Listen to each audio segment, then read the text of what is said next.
Esta campaña de satanización en contra del Magisterio Nacional sirvió para preparar las condiciones para que esta contrarreforma se aprobara en un primer momento sin chistar, ¿no?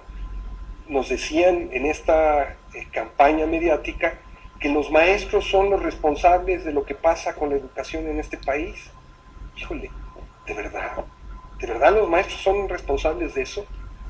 Eso significaría tanto como que los médicos son los responsables de los problemas de sanidad que hay, o que los nutriólogos son los responsables de los problemas de nutrición y de la mala alimentación, o que los ingenieros civiles son los culpables de la terrible situación que muchos caminos tienen. No, los maestros no son culpables de eso. Pueden tener responsabilidad en ellos, pero la responsabilidad principal es la de quien tiene que estar al frente del sistema educativo nacional, es decir, del gobierno federal y las entidades de la República. Hoy es un día histórico. Más de 400,000 maestros de todo el país. Tenemos hasta el momento contabilizados por lo menos 25 entidades federativas.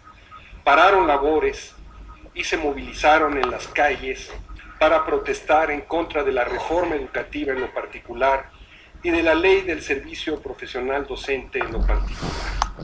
Fueron acompañados de padres de familia, de niños, jóvenes, de organizaciones sociales. La manifestación realizada en la Ciudad de México no tenía parangón probablemente desde las movilizaciones realizadas en contra del desafuero de Andrés Manuel López Obrador. Acciones de esta naturaleza, decíamos hace un momento, se realizaron a lo largo de todos los estados. Chiapas está en paro indefinido, Baja California Sur, los maestros bloquearon el aeropuerto internacional de La Paz y están a punto de entrar también en paro indefinido. En Quintana Roo hay paro indefinido. En Chihuahua marcharon en las calles de la capital más de 3,000 docentes, y otros en Ciudad Juárez bloquearon el puente internacional de esa ciudad.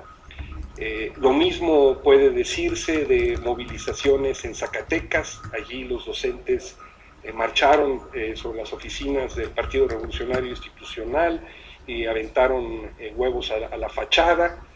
Este llamado entonces de la insurgencia a la insurgencia magisterial por parte de la Coordinadora Nacional de Trabajadores de la Educación fue una convocatoria sumamente exitosa.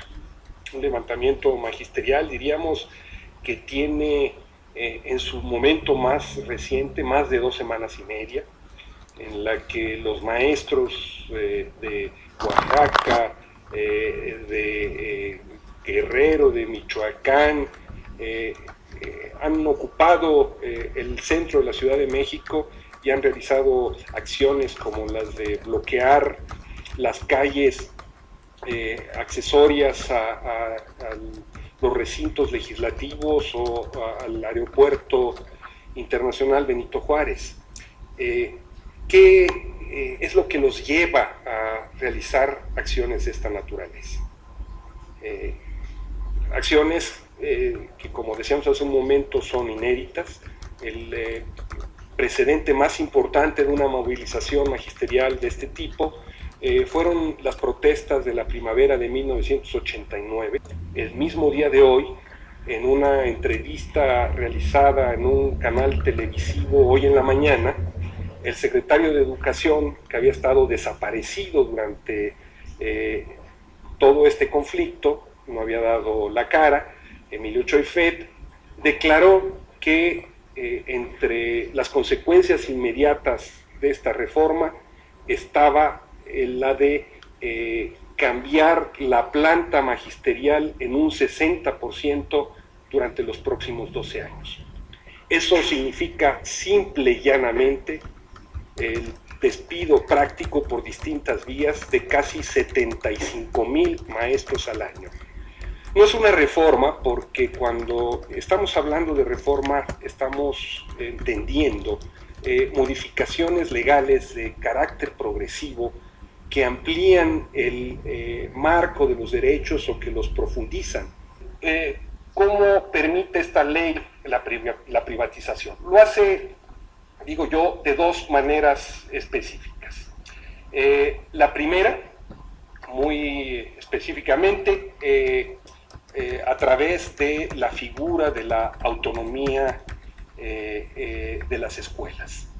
A partir de ahora, las escuelas van a tener la responsabilidad ¿no? de que funcionen, y para funcionar adecuadamente van a tener que conseguir sus recursos de donde sea.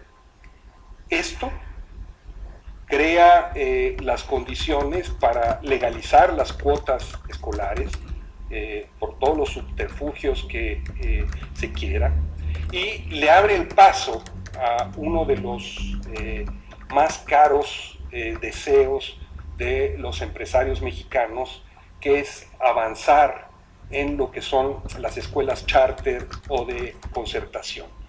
Escuelas administradas de recursos públicos, pero administradas por la iniciativa privada, tal y como se hace, por ejemplo, con las guarderías Patito del IMSS. Esto no sucede ya en lo inmediato, pero se crean las condiciones para hacerlo. Y al precarizar, como lo hace la condición laboral del magisterio, al acabar con conquistas básicas como el de la permanencia en el empleo, como el de la definitividad en el empleo, al crear figuras de causales de despido absolutamente generales, pone a los maestros en una situación de indefensión, en donde entonces estos proyectos privatizadores van a poder avanzar con mucha mayor facilidad. La llamada calidad de la educación, pues es todo un debate. Podemos estar de acuerdo en que hace falta mejorar la educación en nuestro país. Calidad es una palabra fetiche, ¿no? Cualquier cosa a la que se te anteponga el que se trata de un producto de calidad, nos vamos a rendir a los pies, como diciendo qué cosa más maravillosa es. Bueno, la verdad es que el concepto de calidad en la educación es ajeno a la educación, es un concepto que viene del mundo de los negocios. Pero podemos estar de acuerdo en que hace falta mejorar la educación. La pregunta es si con esta contrarreforma se va a mejorar la calidad de educación, y la respuesta es no. ¿Por qué no? Bueno, básicamente porque la vía para mejorar la educación pasa fundamentalmente por profesionalizar al magisterio, por tener y permitir el desarrollo de mejores maestros. Y para hacerlo hay que poner el acento en la capacitación, en el mejoramiento profesional, en el desarrollo de sus méritos y de su esfuerzo.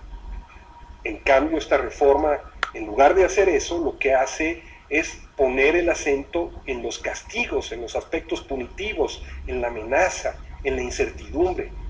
La vía para la profesionalización del magisterio es el de darle certidumbre de que en su profesión va a tener un campo para su desarrollo personal y profesional. Esta contrarreforma lo que hace es todo lo contrario, es meterlo en el terreno de la precariedad, de la inseguridad en el empleo, de la amenaza permanente en el despido. Por eso es por lo que cientos de miles de maestros están hoy en la calle. Esta contrarreforma, en los hechos, equipara evaluación con medición. Y son cosas distintas. Cuando uno evalúa, uno juzga qué está bien o qué está mal, qué sirve o qué no sirve, qué tiene sentido o qué no tiene sentido. En cambio, cuando uno mide, lo que hace es tratar de ver cuántas veces una determinada medida cabe en una unidad previamente establecida. Cuando hablamos de evaluación estamos hablando de factores cualitativos, y cuando hablamos de medición estamos hablando básicamente de factores cuantitativos. No son lo mismo. Y con mucha frecuencia, como ha dicho el ingeniero Manuel Pérez Rocha, lo más importante en la evaluación es lo que no se puede medir.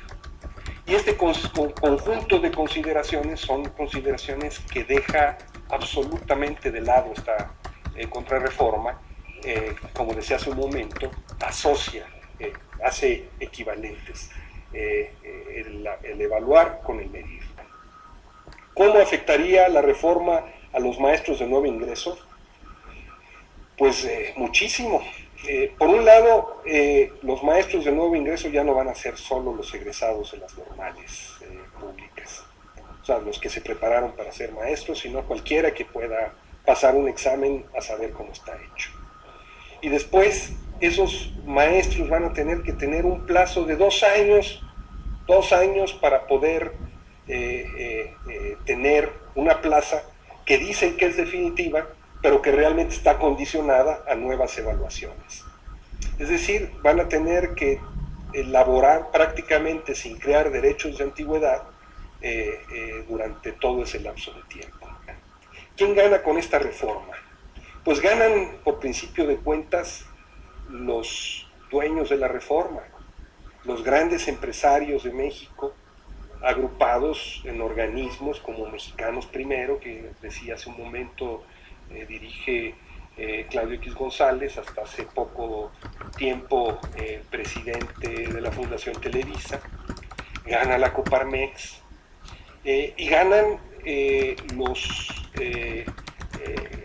organismos como la Organización para la Cooperación y el Desarrollo Económico, que han recibido millones de euros, y digo euros porque los contratos son realizados en euros. La sede de la OCDE está en París, ¿no?, donde despacha el mexicano José Ángel Gurría, mejor conocido como el Ángel de la Dependencia, por su negativa a negociar en condiciones favorables la deuda mexicana cuando era secretario de Hacienda, y también nos acordamos de él por haberse asignado esa jugosa pensión, a pesar de ser todavía un hombre en edad de trabajar por el escaso tiempo que laboró en la FINSA.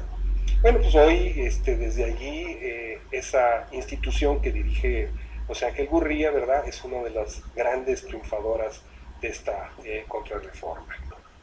Hemos visto estas últimas 2 semanas y media uno de los episodios más vergonzosos de nuestra historia reciente en el terreno de la comunicación. Hemos visto a los grandes medios electrónicos y a una parte muy importante de la prensa enzarzados en una guerra santa en contra del magisterio. Se les ha satanizado, se les ha negado la voz, se les ha caricaturizado y se les sigue haciendo. Ojo, esto ha sido muy grave en las últimas 3 semanas, pero no es nuevo. Llevamos más de 6 años de una campaña salvaje en contra del Magisterio Nacional desde los grandes medios de comunicación. Cito 2 ejemplos. Hace unos meses, el equipo de fútbol Monarcas del Morelia saltó a la cancha con un nuevo uniforme. En la camiseta de ese uniforme podía verse una tarjeta roja similar a la que los árbitros utilizan para expulsar a los jugadores que cometen alguna infracción grave en el partido, y un letrero abajo que decía: a los malos maestros. Es decir, estos deportistas estaban exigiendo que había que correr a los malos maestros. ¿Cuándo se ha visto eso? Obviamente no se trataba de una ocurrencia de los jugadores. No hay más que preguntarse quién es el dueño de ese equipo de fútbol para ver quién está detrás de esa campaña. Y el dueño de ese equipo de fútbol es el señor Ricardo Salinas Pliego, dueño de TV Azteca. Un segundo ejemplo, el del panfleto fílmico, que no alcanza la categoría de película, llamada De Panzazo, que fue promovida, financiada por Mexicanos Primero, por el grupo Cinépolis, una de las principales cadenas de cines en el país, y en donde tuvo grandes intereses,